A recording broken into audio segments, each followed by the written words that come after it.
రాజస్థాన్ నుంచి ఢిల్లీకి చేరుకున్నారు సీఎం రేవంత్ రెడ్డి. దానికి సంబంధించిన బ్రేకింగ్ న్యూస్ మనం చూస్తున్నాము. మరో పావు గంటలో కేంద్ర మంత్రి కిషన్ రెడ్డితో భేటీ అవుతారు. రాత్రి 7 గంటలకు కేంద్ర విద్యాశాఖ మంత్రి ధర్మేంద్ర ప్రధాన్ తో మీటింగ్ ఉంటుంది. ఆ తర్వాత రవాణా శాఖ, రహదారుల శాఖ మంత్రి నితిన్ గడ్కరీతో కూడా భేటీ అవుతారు. ఈ రాత్రికి ఏఐసీసీ పెద్దలతో రేవంత్ రెడ్డి భేటీ అయ్యే అవకాశం ఉంది. విజయోత్సవాల సందడిని వాళ్లకు వివరించే ఛాన్స్ ఉంది. కేబినెట్ విస్తరణ, నామినేటెడ్ పోస్టుల భర్తీ అవసరాన్ని చెప్పబోతున్నారు సీఎం రేవంత్. ఏఐసీసీ పెద్దల నుంచి గ్రీన్ సిగ్నల్ వస్తే పోస్టుల భర్తీపై ఫైనల్ చెక్ ఇవాళ ఉండబోతున్నట్టుగా కూడా తెలుస్తోంది. సంక్రాంతి నాటికే ఆయా పదవులపై లిస్టు విడుదలకు కూడా కసరత్తు చేస్తున్నట్టుగా తెలుస్తోంది. ఓవైపు మంతనాలు, మరోవైపు అధిష్టానానికి లేఖలు. తెలంగాణ కేబినెట్ లో చోటు కోసం నేతలు తీవ్ర ప్రయత్నాలు చేస్తున్నారు. స్టేట్ లోనే కాదు, ఢిల్లీలో కూడా గట్టిగానే లాబింగ్ చేస్తున్నారు. మరి రాష్ట్ర ప్రభుత్వం రెడీ చేసిన షార్ట్ లిస్ట్ లో ఎవరెవరి పేర్లున్నాయి? హైకమాండ్ మధ్యలో ఎవరున్నారు? ఆ 6 అదృష్టవంతులు ఎవరు కాబోతున్నారు? పీఎం సూర్యఘర్ పథకం. ఈ పథకం ద్వారా డబ్బులు సంపాదిస్తూనే ఒక్క రూపాయి కూడా కరెంటు బిల్లు కట్టాల్సిన అవసరం లేదు. అది ఎలాగో తెలుసుకుందాం అనుకుంటున్నారా? అయితే ఫ్రీడమ్ యాప్ని డౌన్లోడ్ చేసుకోండి.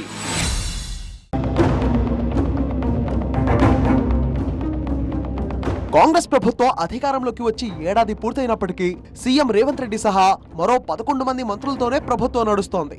ఇంకా మరో 6 అవకాశం ఉన్నప్పటికీ ఆ దిశగా అడుగులు పడలేదు. సీఎం రేవంత్ రెడ్డి ఢిల్లీ వెళ్లిన ప్రతిసారి కూడా కేబినెట్ విస్తరణ కోసమే అన్నట్టుగా ప్రచారం జరిగింది. అయినప్పటికీ కూడా ఎలాంటి ఫలితం లేదు. అయితే కొత్త ఏడాదిలో సరికొత్త జోష్తో తెలంగాణ ప్రభుత్వాన్ని నడిపిస్తామని ఇటీవలే సీఎం రేవంత్ రెడ్డి ప్రకటించారు. సీఎం ప్రకటనకు తగ్గట్టుగానే సంక్రాంతి లోపే కేబినెట్ విస్తరణ కోసం తెలంగాణ ప్రభుత్వం సీరియస్ గా ముందుకెళ్తోంది. షార్ట్ లిస్ట్ తయారు చేసి అధిష్టానం ముందుంచినట్టు తెలుస్తోంది. కేబినెట్ లో చోటు కోసం నేతలు గట్టిగానే ప్రయత్నిస్తున్నారు. ఢిల్లీ పెద్దలతో లాబింగ్ చేయడమే కాదు, రాష్ట్రంలోని ముఖ్య నేతలను కలిసి మంత్రి పదవి కోసం శ్రమిస్తున్నారు. ఎమ్మెల్యేలు మల్రెడ్డి రంగారెడ్డి, మదన్ మోహన్ రావు ఇప్పటికే డిప్యూటీ సీఎం భట్టి విక్రమార్కను కలిశారు. మంత్రివర్గ విస్తరణలో చోటు కల్పించాలని కోరారు. మల్రెడ్డి రంగారెడ్డి అధిష్టానం పెద్దలకు లేఖలు కూడా రాశారు. హైదరాబాద్, రంగారెడ్డి జిల్లాల నుంచి కేబినెట్ లో ప్రాతినిధ్యం కల్పించాలని విజ్ఞప్తి చేశారు.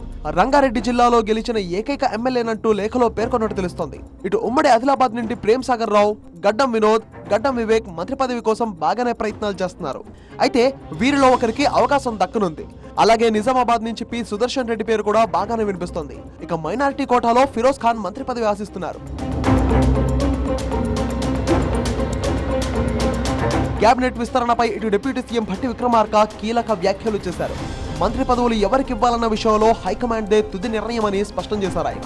మొత్తంగా కొత్త సంవత్సరం నుంచి నయా జోష్తో ముందుకెళ్తామన్న రేవంత్ సర్కార్ మంత్రి పదవులు దక్కించుకునే ఆ 6 అదృష్టవంతులు ఎవరో తెలియాలంటే ఇంకొన్ని రోజులు ఆగాల్సిందే. అసలు ఢిల్లీ నుంచి టీవీ9 అసోసియేట్ ఎడిటర్ మహాత్మాతో మాట్లాడదాం. మహాత్మా, ఢిల్లీలో మకాం వేసి లాబింగ్ చేస్తున్న నేతల లిస్టు మనం చూసాము. సో ఈ లాబింగ్ ని కూడా అధిష్టానం పరిగణలోకి తీసుకుంటుందా? ఎలాంటి హోప్స్ తో ఉన్నారు ఈ నేతలంతా?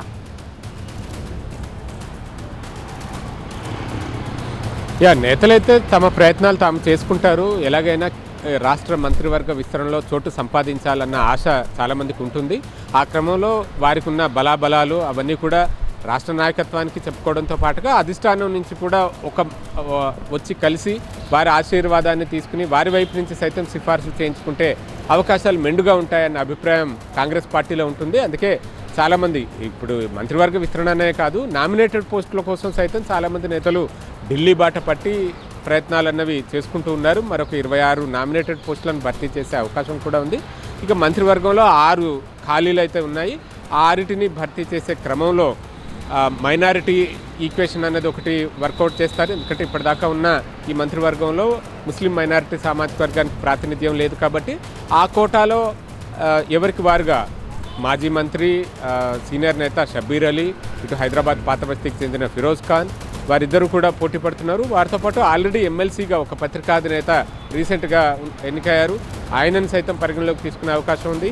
అలాగే ఓబీసీ కోటాలో చూసుకుంటే బీసీ సామాజిక వర్గాల్లో అత్యంత ఎక్కువ సంఖ్యలో ఉన్న ముదిరాజ్ సామాజిక వర్గానికి చెందిన శ్రీహరి, ఆయన పేరు కూడా వినిపిస్తూ ఉంది. ఈ ఇద్దరు కాకుండా మరొక 4, ఆ 4టిలోనే పోటీ ఎక్కువగా కనిపిస్తూ ఉంది. అందులో కోమటిరెడ్డి రాజగోపాల్ రెడ్డి, వివేక్ ఈ ఇద్దరు పార్టీలోకి తిరిగి వచ్చే క్రమంలో మంత్రి పదవి ఇస్తామన్న హామీ వారికి అధిష్టానం నుంచి అందినట్టుగా తెలుస్తూ ఉంది. ఈ క్రమంలో వారు కూడా గట్టిగానే ప్రయత్నాలు చేస్తున్నారు తమకి ఇచ్చిన హామీని నిలబెట్టుకోవాలని చెప్పేసి. దాంతోపాటు ఉమ్మడి హైదరాబాద్ రంగారెడ్డి జిల్లాల నుంచి రాష్ట్ర మంత్రివర్గంలో అసలు ప్రాతినిధ్యమే లేదు. ఆ స్థానం కోసం మల్రెడ్డి రంగారెడ్డి, ఎందుకంటే ఈ 2 జిల్లాల నుంచి గెలుపొందిన ఏకైక ఎమ్మెల్యేగా ఆయన ఉన్నారు. తన బలాలు అవే చెప్పుకుంటూ లేఖలు కూడా రాశారు అధిష్టానం పెద్దలకి. కాబట్టి ఆయన కూడా ఆశిస్తూ ఇక్కడికి అధిష్టానం పెద్దల్ని కలవడానికి వచ్చారు. ఆల్రెడీ లేఖల్ని సమర్పించారు ఇంతకుముందే. ఇప్పుడు పెద్దల్ని కలిసి ప్రయత్నాలు చేసుకుంటున్నారు. ఇలా ఎవరికి వారుగా నేతలు ఢిల్లీకి క్యూ కట్టి తమ ఛాన్సెస్ని మెరుగుపరుచుకునే ప్రయత్నం చేస్తున్నారని చెప్పవచ్చు. రైట్ మహాత్మా.